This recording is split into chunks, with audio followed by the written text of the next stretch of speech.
Congresswoman Gabbard, you took issue with Senator Harris confronting Vice President Biden at the last debate. You called it a, quote, false accusation that Joe Biden is a racist. What's your response? I want to bring the conversation back to the broken criminal justice system that is disproportionately negatively impacting black and brown people all across this country today.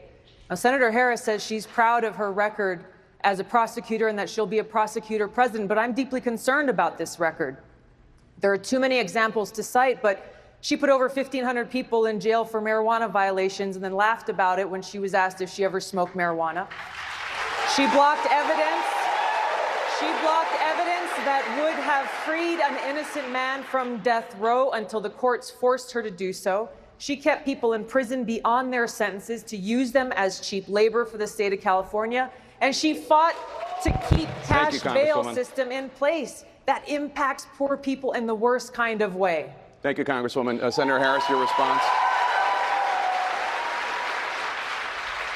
As the elected Attorney General of California, I did the work of significantly reforming the criminal justice system of a state of 40 million people, which became a national model for the work that needs to be done. And I am proud of that work.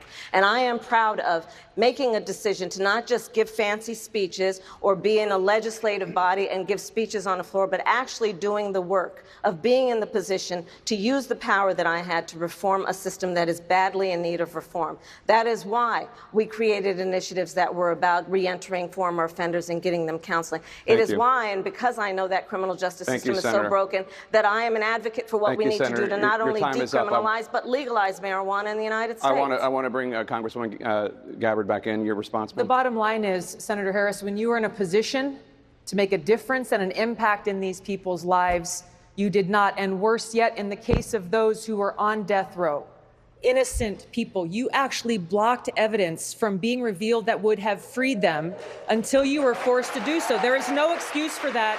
And the people who suffered under your reign as prosecutor, you owe them an apology.